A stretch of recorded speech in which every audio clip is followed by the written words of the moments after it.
You have been trained to say 4 words that are destroying your life. I can do it myself.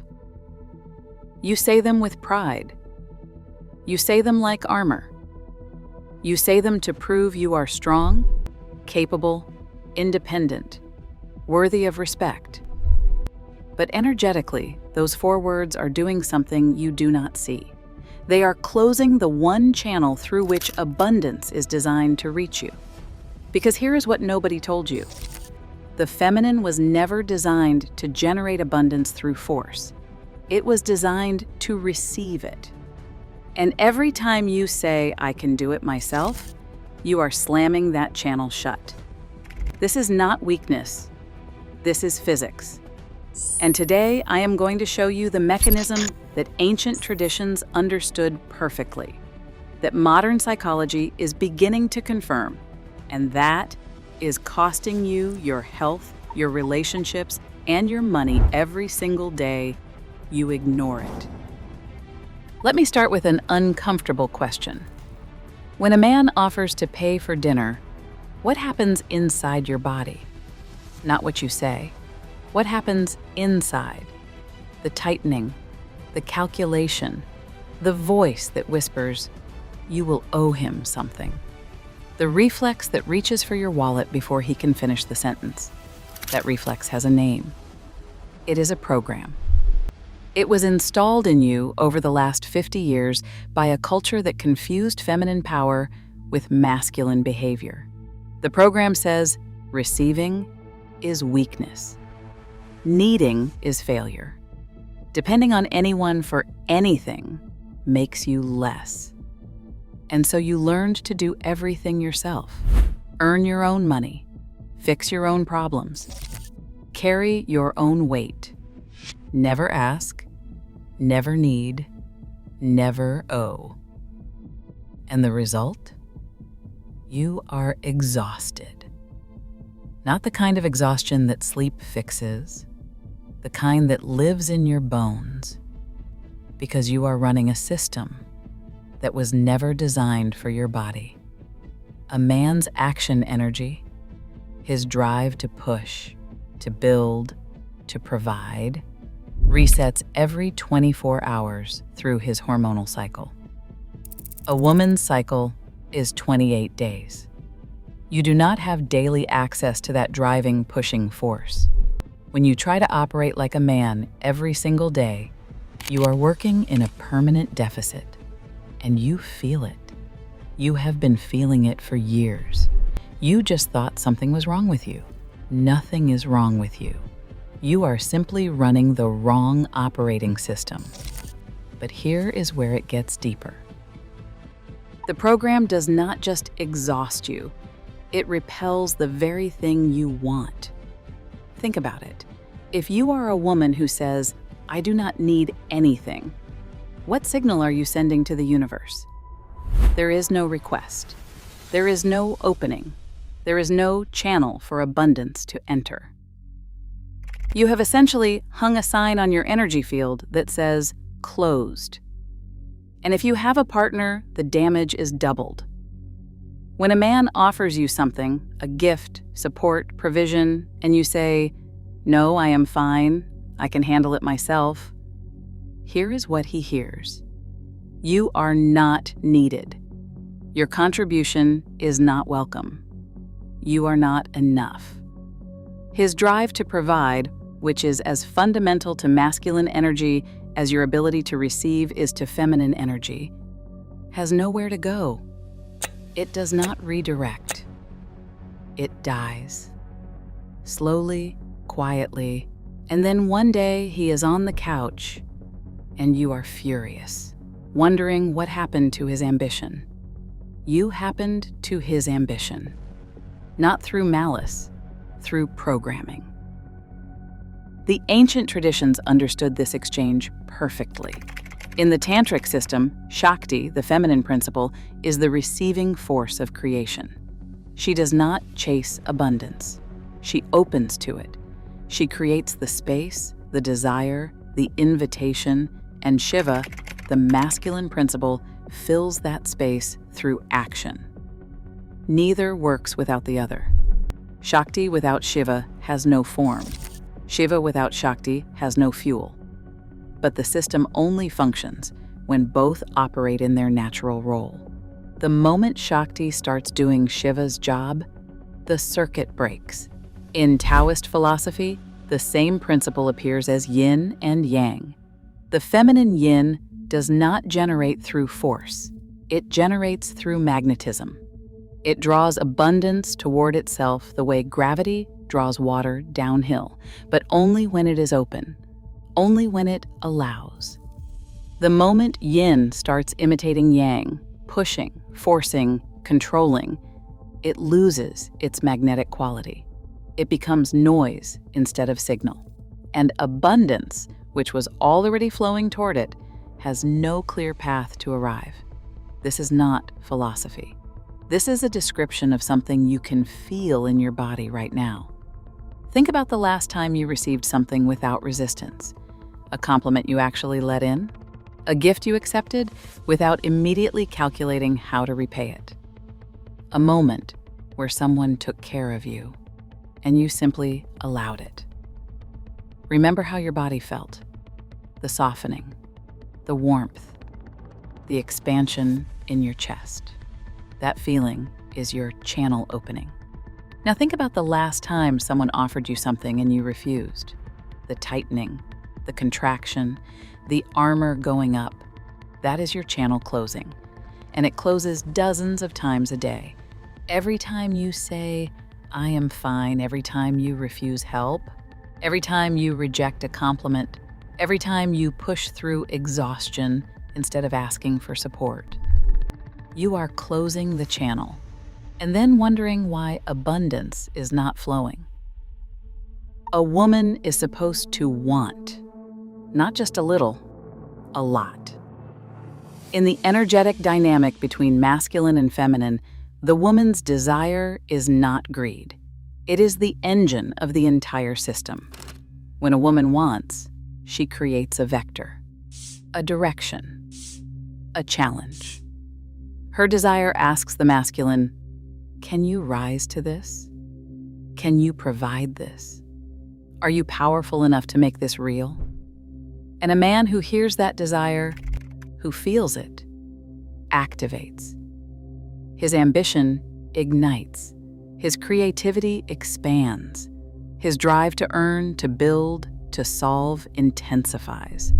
Not because she demanded it, because she wanted it.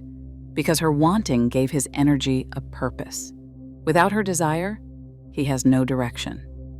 He earns enough to survive and stops, not because he is lazy, because there is no pull, no invitation, no signal from the feminine saying, "Expand, there is more to reach for." And yet, what do most women do when a man asks, "What do you want?" They say, "Oh, nothing. I am not fussy. I do not need much. I am low maintenance." They think this makes them attractive, easy, not demanding, a good woman. But energetically, it is the same as turning off the signal. No desire, no direction, no direction, no expansion, no expansion, no abundance. The woman who says, "I do not need anything," is not being virtuous. She is collapsing the channel that was designed to bring abundance to both of them. Let me be clear about something important. Wanting is not demanding. This is where the program gets confused. Demanding says, "You must give me this, or you are not enough." It is control. It is fear. It is yang disguised as yin. Wanting says, "I dream of this. I would love this. Imagine how beautiful this would be." It is an invitation, not a command. It opens the space without forcing it to be filled. The difference is enormous. Demanding contracts the masculine. He feels pressured, controlled, inadequate. Wanting expands the masculine. He feels inspired, challenged, alive. A woman who knows how to want without demanding is the most powerful force in any relationship. She is the tide that pulls the ocean. And here is what happens when you actually start. The first 2 weeks are the hardest. Every time a man offers something and you accept without resistance, the old program screams. You are weak, you are dependent, you owe him now.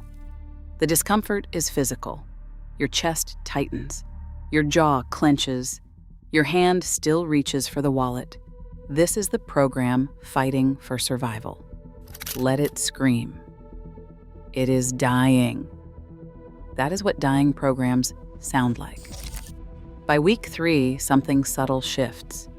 You notice the man in your life becoming more attentive, more generous, not because you asked for it, because you stopped blocking it. He feels useful again. He feels needed. And that feeling, for the masculine, is oxygen. By month 2, the dynamic starts to transform. He offers more because your receiving activates his drive. You offer him something too, not money, not labor, but presence, warmth, inspiration, the energy that makes him feel like he can conquer the world. This is not a transaction. This is circulation. By month 3, you stop counting. The ledger in your head that tracked who owes whom dissolves. Abundance flows in and through the relationship, not as payment, but as a natural current, like breathing, in and out, receive and give, yin and yang in motion. And this brings me to something critical. Receiving is not taking. There is a woman who receives and gives yin in return, her presence, her joy, her creative energy, her belief in him. And there is a woman who only takes. She consumes his resources without ever nourishing his spirit. She demands without inspiring. She receives without gratitude. That is not feminine power. That is parasitism. It destroys the masculine just as surely as the "I can do it myself" program does. The difference is simple. When you receive, does he feel expanded or depleted? When you want, does he feel inspired or pressured? When you accept his gifts, does he feel like a king or like an ATM? If you are truly in your feminine, your receiving feeds him. Your joy is his fuel.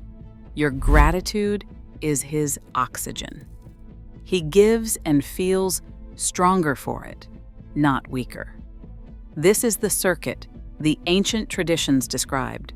She receives abundance. He feels purpose. She radiates joy. He creates more. The system feeds itself. Nobody drains. Everyone expands. The Kabbalistic tradition describes this through the concept of the vessel and the light. The feminine is the vessel. The masculine is the light that fills it. But a vessel that says, "I do not need light," is not holy. It is closed. Light cannot enter a closed vessel. The size of the vessel determines the amount of light it can hold.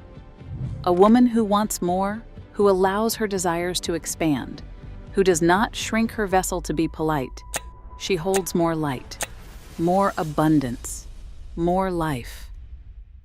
A woman who keeps her vessel small, manageable, undemanding, can only hold a small amount, not because the light is limited, because she is. So here is the question. How big is your vessel? How much are you allowing yourself to want? How much are you allowing yourself to receive without guilt, without the immediate need to repay, without the voice that says, "You do not deserve this"? Because that voice is not your wisdom. That voice is the program. And it is time to rewrite it.